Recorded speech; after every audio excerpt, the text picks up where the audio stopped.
Today I want to show you something on the Brother LX3014. Many of the vintage machines have very nice heavy-duty vintage attachments, one of which is the tucker.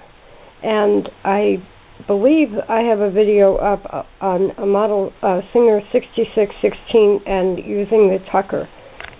Now, I'm evaluating all my machines. This is, as I said, the Brother LX3014. And this is like your entry-level sewing machine.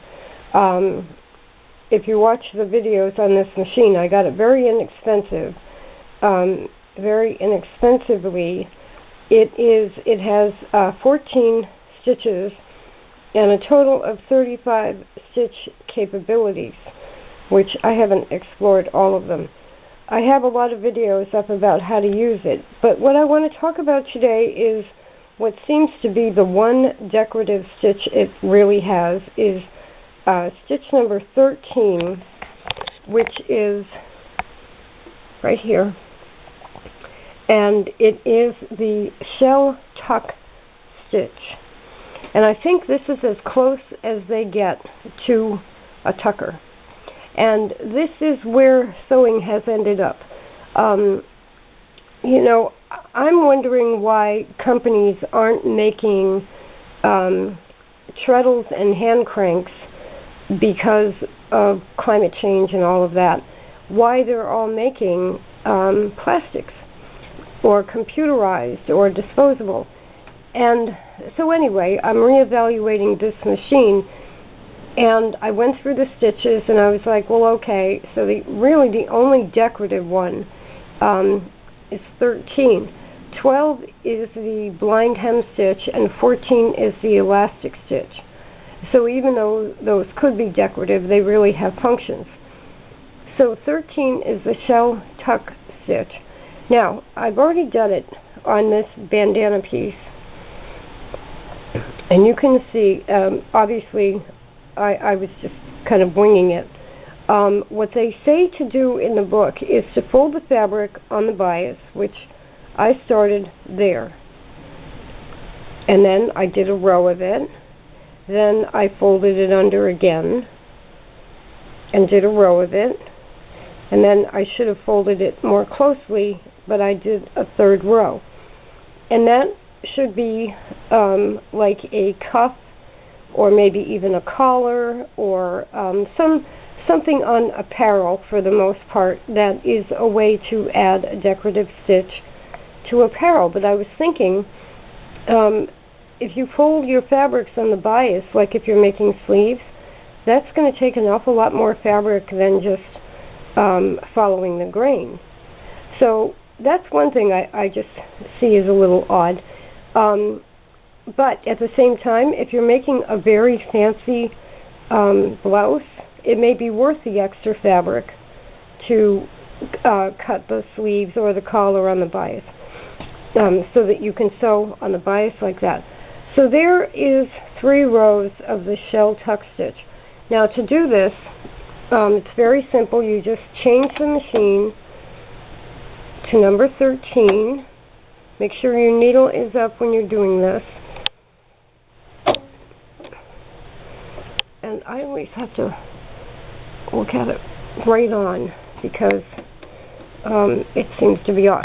Now, you can adjust your zigzag stitch with this to make either a tighter or a more loose zigzag stitch by putting a screwdriver in there and turning it either to the left or to the right.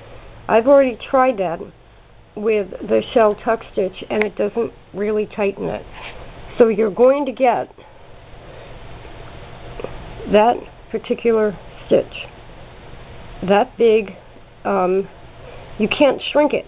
And this is what's different from, say, the vintage Singer zigzaggers, where you can use all of those decorative stitch cams.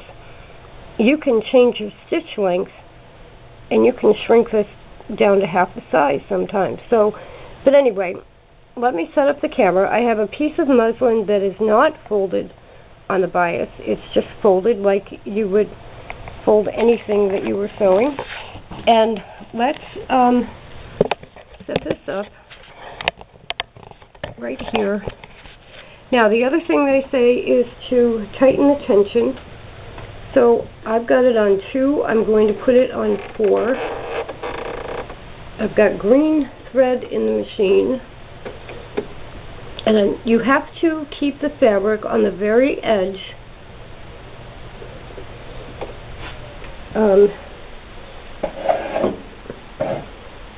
So that the stitching is on the very edge. It takes some practice.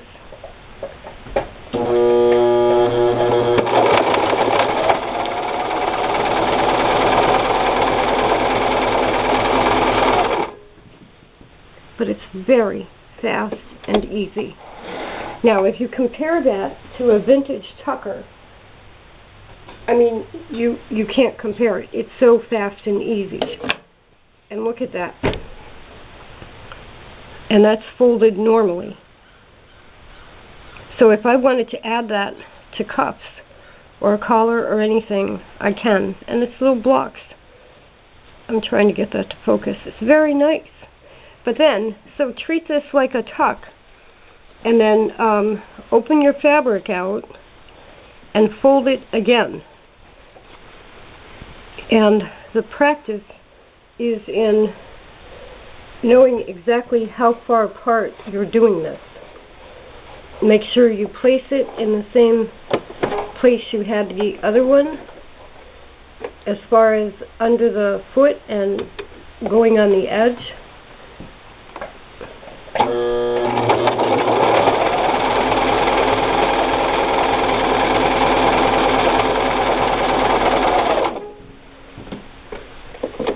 And you can do as many rows of this as you want, depending on what you're making.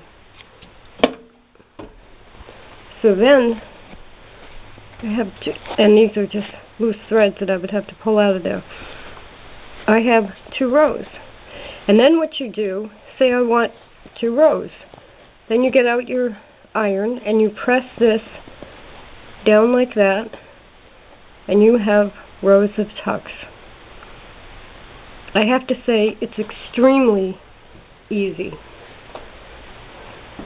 So, what a wonderful thing. This is, you know, I tend to say, oh, but it's new and it's plastic. Look at that.